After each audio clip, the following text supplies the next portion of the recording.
casque.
Bien-aimés dans le Seigneur, bonjour.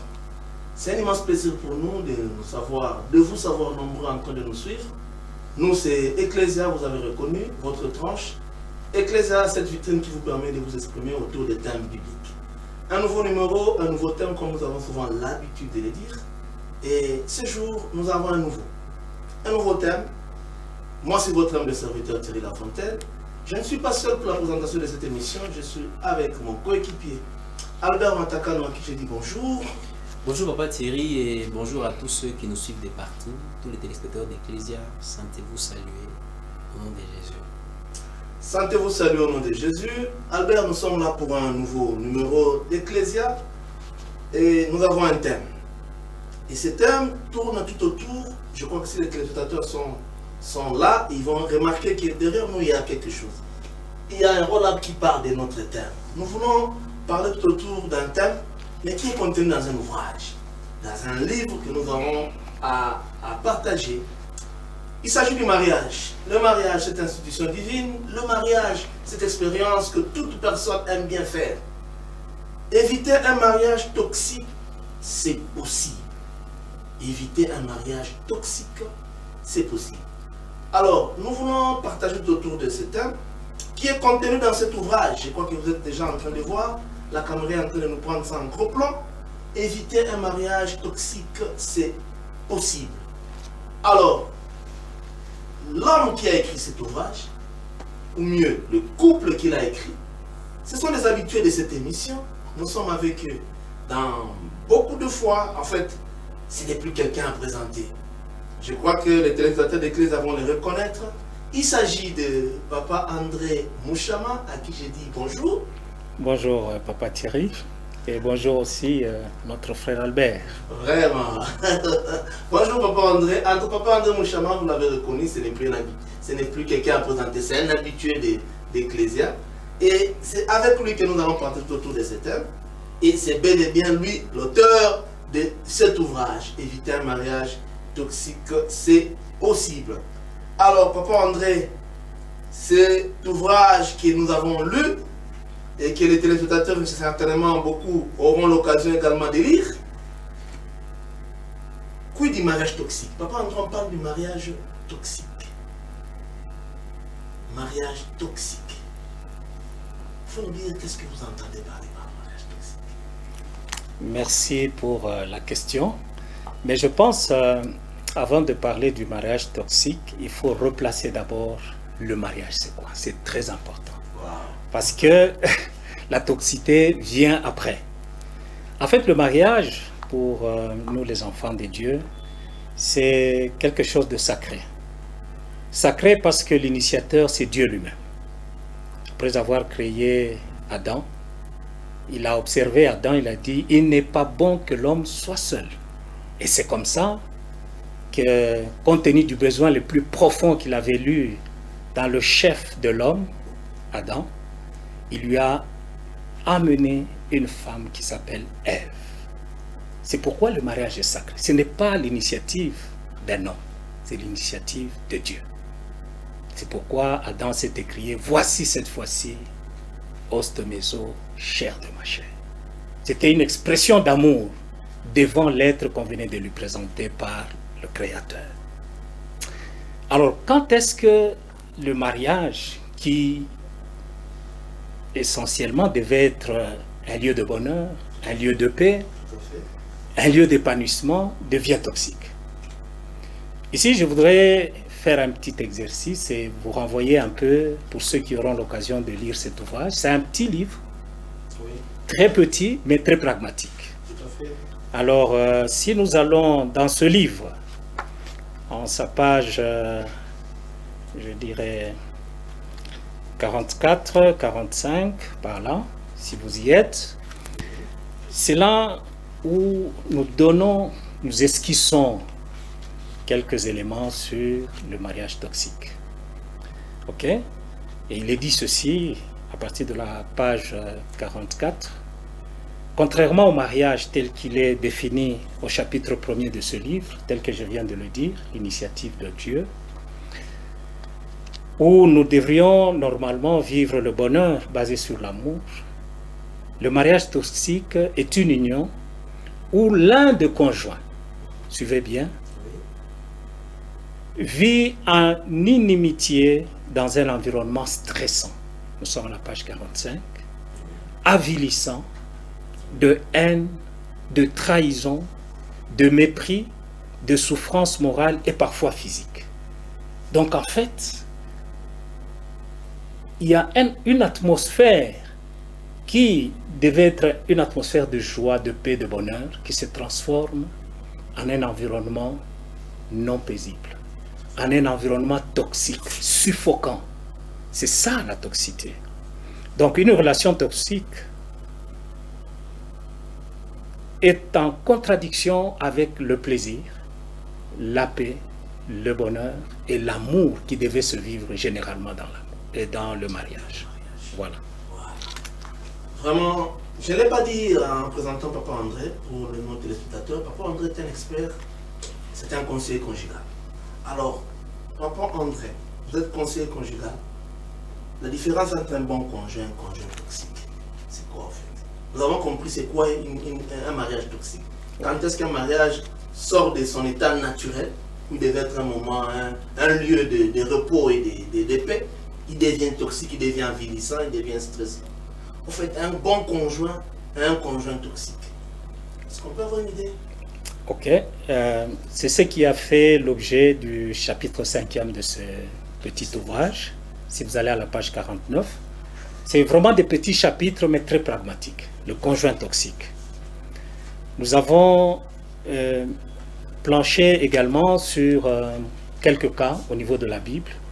Par exemple, si vous prenez un homme comme Nabal, c'était un conjoint toxique.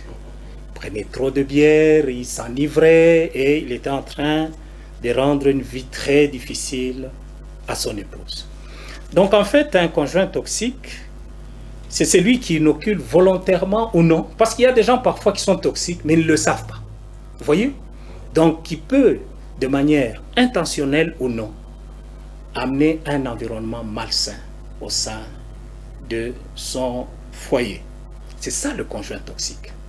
C'est-à-dire, vous avez des gens qui, par exemple, si c'est sa femme qui devient une femme toxique, vous voyez l'homme qui est toujours en dehors de la maison. Quand vous lui posez la question, il dit hey, « je n'aime pas, elle fait trop de bruit à la maison, elle me harcèle trop, elle fait ceci. » Vous voyez, donc le climat devient invivable. Donc il y a un environnement qui a changé. Donc là, je résume juste pour dire, le conjoint toxique, il peut être conscient ou inconscient. Parce qu'il y a parfois des gens inconscients. Il répond mal. Il a des paroles blessantes. Il a des paroles qui humilient l'autre. Il lui rappelle peut-être son passé. Parce que chacun de nous, nous avons toujours un background. Vous imaginez? Si on doit vous rappeler, non, d'ailleurs, toi, tu avais... Alors, ça fait qu'à un moment donné, la personne se dit non. Je pensais trouver du bonheur dans le mariage, mais ce que je suis en train de vivre, ce n'est pas normal. Vous voyez? Donc, c'est ça, en résumé, entre quelqu'un qui apporte la joie, la paix. Tout le monde à la maison est content quand il revient chez lui, ou elle revient chez elle. Mais un conjoint toxique ou une femme toxique, tout le monde est sur ses gardes à la maison. Même si vous savez que c'est ma femme, mais vous savez, à un moment donné, vous n'avez plus la paix. Alléluia. Merci beaucoup, Papa André. Chers téléspectateurs, je crois que nous sommes en train tous de comprendre que c'est un petit joyau que j'ai dans ma main. C'est quelque chose vraiment à chercher à s'en procurer pour lire. Il y a des vérités profondes qui sont cachées dans ces petits ouvrages. Papa André, que Dieu vous bénisse pour cela. Amen. En tout cas, pour avoir mis à disposition de l'Église de Dieu, à l'avoir mis à disposition de nous tous, ces petits livres, mais qui contiennent des vérités profondes. Alors Albert, je reviens à vous, je sais qu'il y a des préoccupations. Oui, il y en a. D'abord, d'entrée des jeux, je voulais d'abord féliciter Papa André, l'auteur, un des auteurs du livre. En passant, nous saluons maman Angéline de là qu'elle est. On sent la plume un peu particulière. Tout à fait. Nous rappelons que, en tout cas, c'est un bon livre aux éditions Empreinte à vie. Ce livre est disponible déjà ici à l'ICACI. Si vous en avez, écrivez-nous au bas des écrans, vous allez voir les adresses, vous allez nous écrire et nous allons toujours voir dans quelle mesure vous donnez ces livres, c'est important. Alors, je voudrais revenir, Papa André, sur les causes. Si Dieu a institué depuis la genèse de toutes choses le mariage, il avait trouvé qu'il n'était pas bon que l'homme puisse rester seul. En associant à l'homme, il y a quelque chose d'autre qui s'est développé. Aujourd'hui, on parle d'un mariage toxique. Ce qui a été hier un beau mariage, puis avec le temps, ça devient toxique. Quelles sont les causes? Merci, frère Albert, pour la question. C'est la question fondamentale d'ailleurs. Comment est-ce qu'on peut en arriver là? Hein? Vous voyez, peut-être pendant la période de fiançailles, les gens, bras dessous, bras dessus, ainsi de suite, qui montent, qui rentrent. Et dès qu'ils sont dans la réalité du mariage, les choses ont changé. Ou les choses commencent à changer. Qu'est-ce qui s'est passé? Vous voyez, si vous lisez ce livre, nous partons des expériences. En tant que conseiller conjugal, nous avons assisté à plus de problèmes au sein des jeunes couples comme des vieux couples.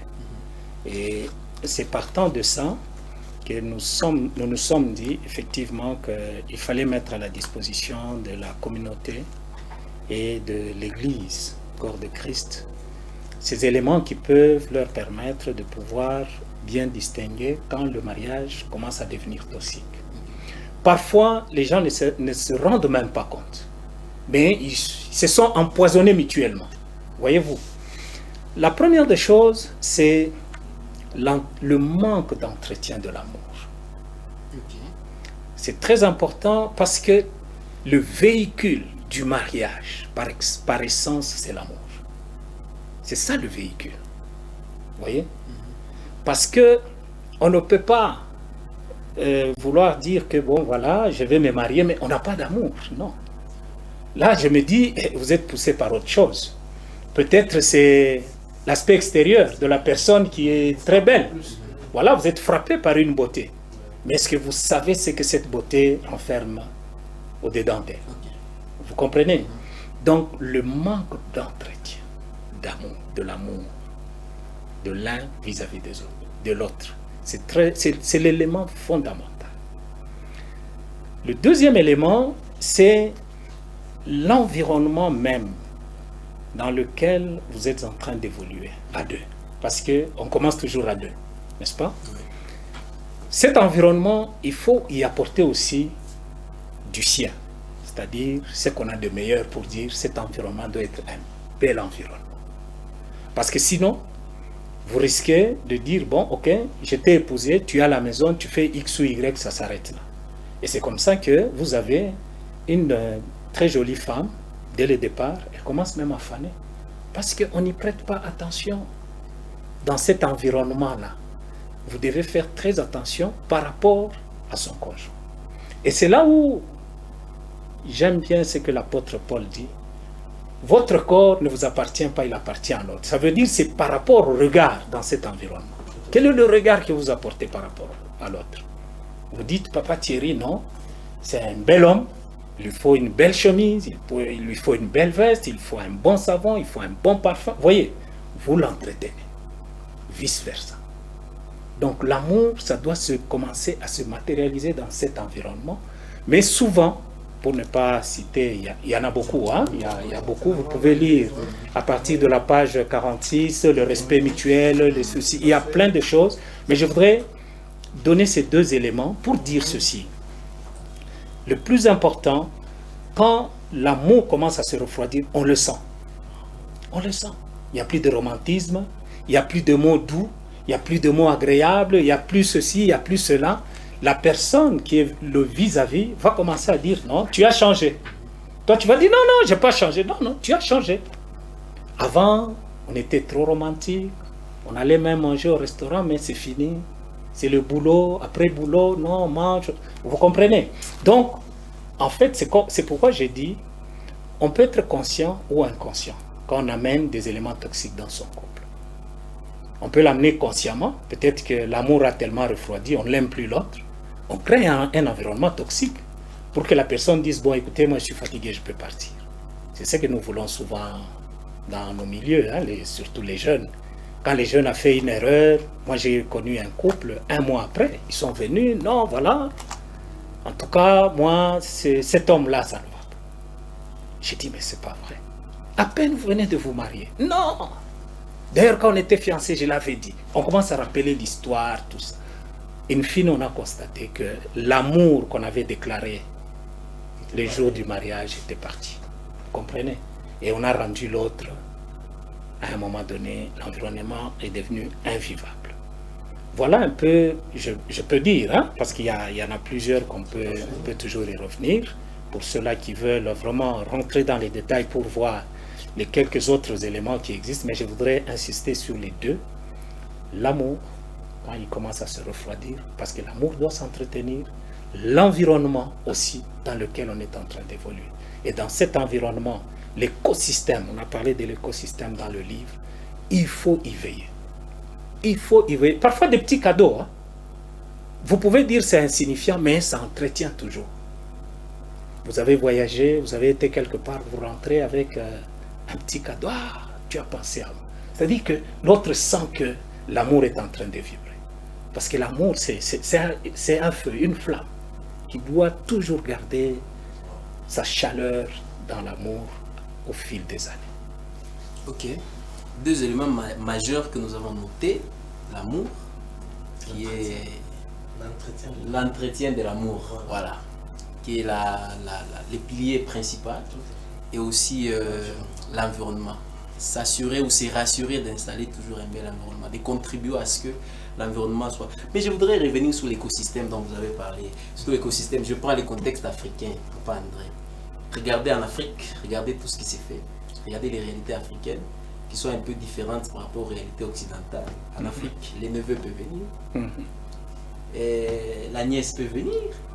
D'une manière ou d'une autre, ça va toucher à... Comment est-ce que vous allez aider ces types de couples pour gérer? Parce que d'une manière ou d'une autre, tous ceux qui viennent, ils peuvent toujours influer, soit positivement ou négativement, sur la qualité de la vie. Vous avez raison.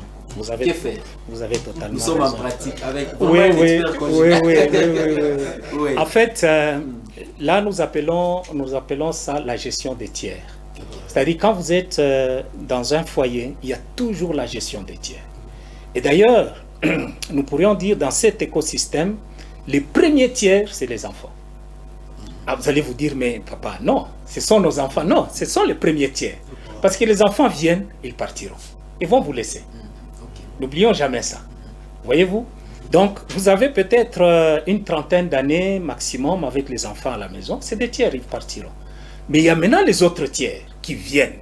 Neveux, nièces, cousins, cousines, beau-père, peut-être parfois, ou belle-mère, ou je ne sais pas. Bon, voilà, la belle famille. Il faut toujours vous accorder dans le cadre de la gestion des tiers. Quand je dis vous accorder, c'est quoi? Vous savez que cette personne vient du côté du mari. Le même traitement que vous allez avoir avec cette personne tierce, c'est le même traitement que vous devriez avoir avec la personne qui vient de l'autre côté. Parce que quand il y a des partis pris, bien souvent d'ailleurs, vous allez voir si c'est du côté de la femme, bon, elle a tendance à être un peu plus clémente sur certaines choses parce que c'est des gens qui viennent de son côté. Mais quand vous vous accordez sur base de certains principes clés pour dire, écoutez, les personnes qui viennent chez nous ne doivent pas s'immiscer dans notre écosystème pour déranger déjà les bases. Parce que dans chaque famille, il y a un certain nombre de principes clés qu'il faut observer. Par exemple, si vous avez des cultes de famille, vous voyez, dans cet écosystème, quelqu'un qui vient, il n'est pas de votre obédience religieuse, qu'est-ce que vous faites? Vous allez laisser que cette personne vienne parce qu'elle est musulmane, elle commence à faire ce qu'elle veut? Non. Vous dites, écoutez, dans notre écosystème, voilà, à 19 h, nous prions avec les enfants. Le dimanche, nous faisons ça, ou la semaine, ainsi de suite. Donc, il faut déjà des principes clés qui soient déclinés pour que la personne qui vient à la maison sache, voici la discipline de la maison. Les enfants doivent aussi savoir que voici la discipline de la maison, sur le plan spirituel et sur d'autres plans aussi. On ne rentre pas tard, on n'amène pas n'importe quel ami ici, ainsi de suite. Vous comprenez? Donc voilà, donc il faut déjà, pour prévenir que cet écosystème ne soit dérangé et ne puisse pas avoir des éléments toxiques, n'acceptez pas que d'autres personnes qui viennent, parce que les personnes qui viennent, elles viennent pour un temps, elles vont partir. Mais si vous n'avez pas mis en place des principes pour pouvoir garder et sauvegarder cet écosystème, vous risquez d'avoir une influence négative. Et parfois même chez les enfants. Vous allez voir, c'est un cousin, un grand cousin qui est venu, il commence à influencer les enfants. Pourquoi on doit prier? Pourquoi on doit faire ceci? Non, il ne faut pas rentrer à 18, non.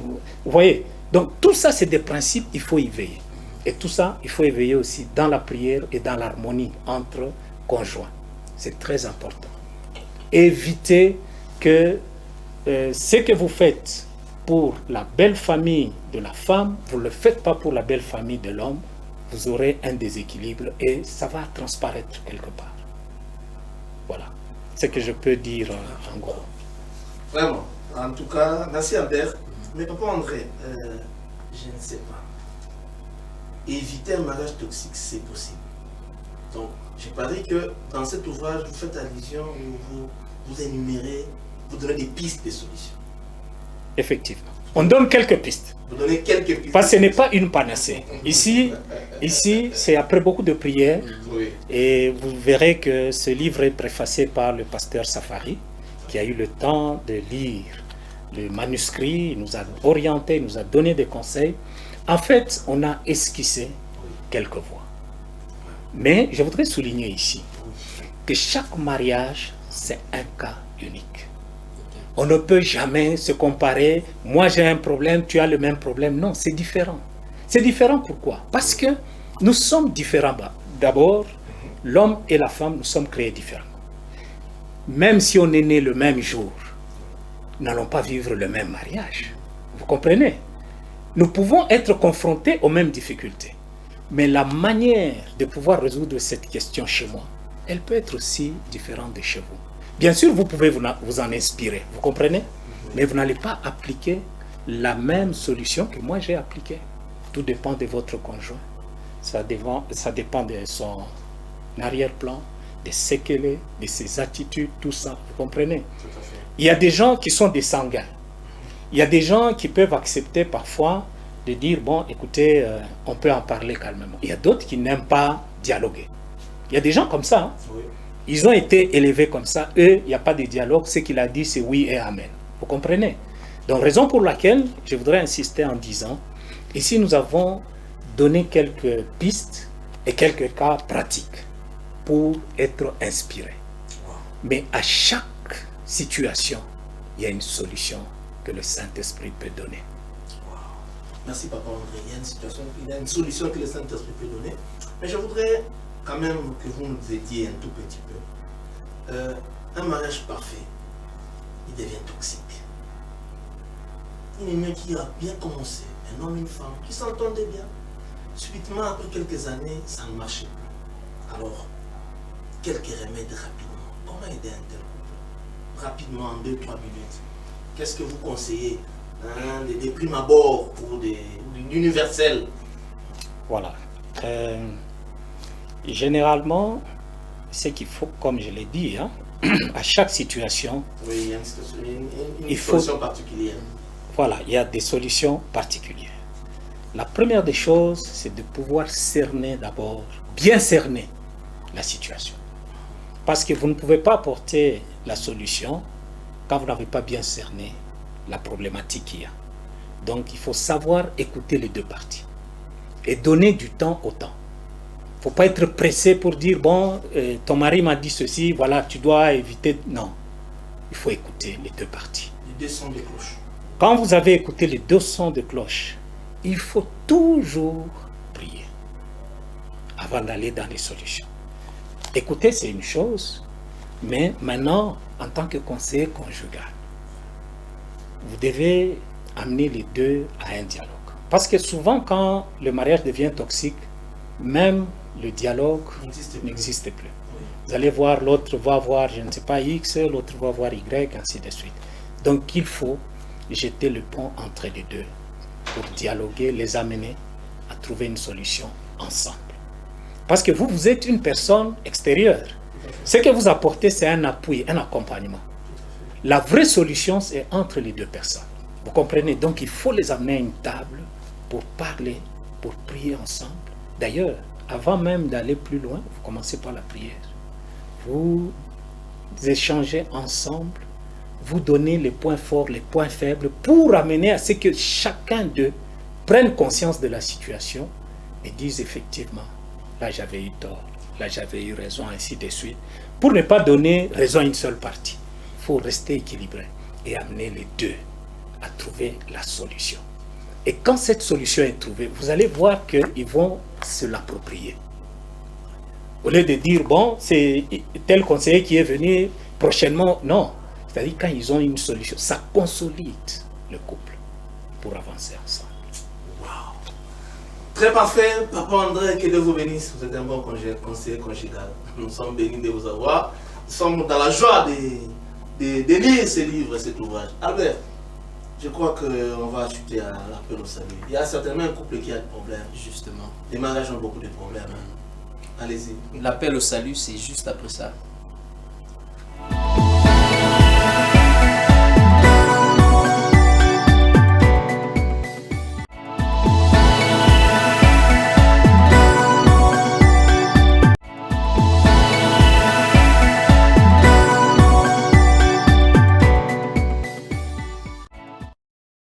Bien-aimés dans les Seigneurs, vous nous avez suivis aujourd'hui. Nous avons parlé d'un sujet, éviter le mariage toxique, c'est possible. Ce que j'ai beaucoup plus aimé, c'est les sous-titrages du grand thème. C'est possible, c'est ce qui compte. Avant, vous êtes peut-être en phase de fiançailles, ou vous venez à peine de vous marier, ou vous êtes déjà marié, mais vous observez la même chose. Certains éléments qui semblent rendre toxique votre relation. À la phase où vous êtes, fiançailles ou mariage, anciens comme nouveaux. De toute façon, il n'y a pas des anciens, il n'y a pas des nouveaux. Tous sont des mariés. C'est possible d'éviter. Pas les divorces, mais les voies de Dieu.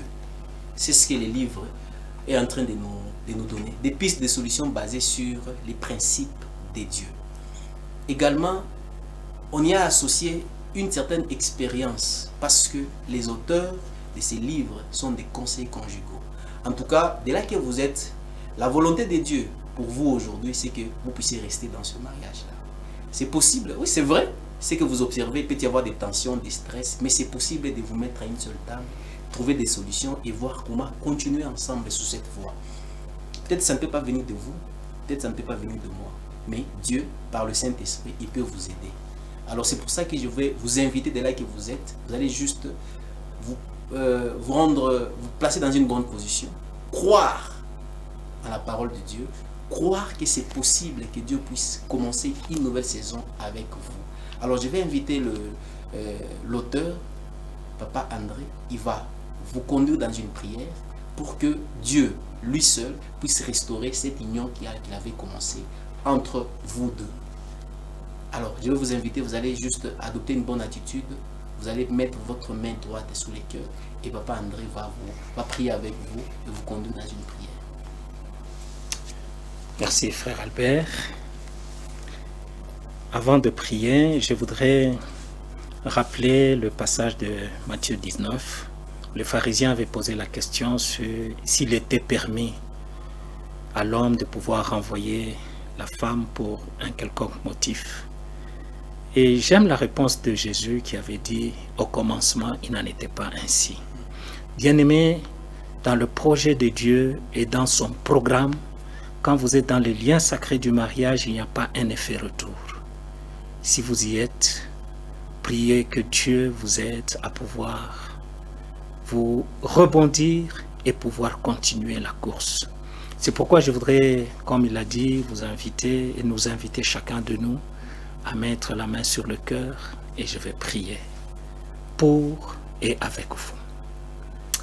Seigneur notre Dieu, nous venons avec tous ces couples, Seigneur mon Dieu, qui peut-être sont en train de vivre une relation toxique au sein de leur foyer.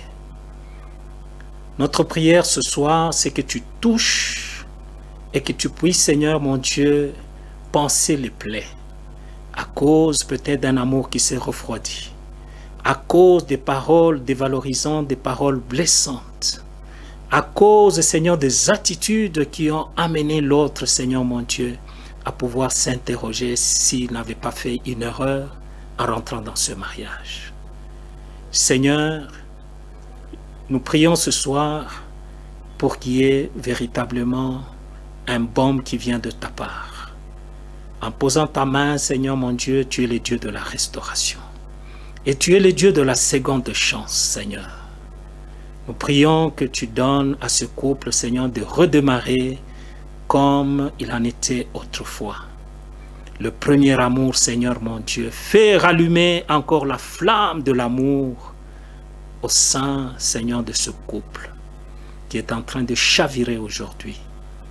Seigneur, s'il y a eu même une séparation momentanée, je prie que mon Dieu, mon roi, tu puisses restaurer ce couple dans le nom puissant de Jésus. Seigneur, en tant que chrétien, tu ne veux pas que nous puissions, Seigneur, nous séparer les uns les autres parce que c'est toi qui unis le mariage. Et tu nous le dis, Seigneur, dans ta parole. Nul ne peut se lever pour désunir ce que toi tu as uni. Qu'il en soit ainsi, Seigneur. Et merci pour cette restauration. Merci pour le bonheur, Seigneur, que tu donnes à ce couple, Jésus. Merci pour la paix, la joie, Seigneur, mon Dieu. L'harmonie conjugale. Yahweh, fais rebondir ce couple aujourd'hui et qu'ils disent, j'avais prié et j'ai ressenti quelque chose. Car ta main est si puissante, Seigneur, mon Dieu, parce que tu l'as posée.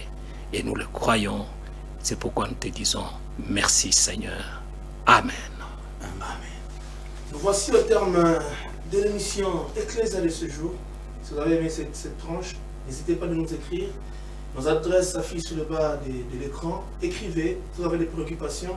Et également, si vous voulez vous procurer de cet ouvrage, n'hésitez pas, écrivez-nous, nous allons devoir vous adresser. Comment l'obtenir et comment être en possession de toutes ces vérités.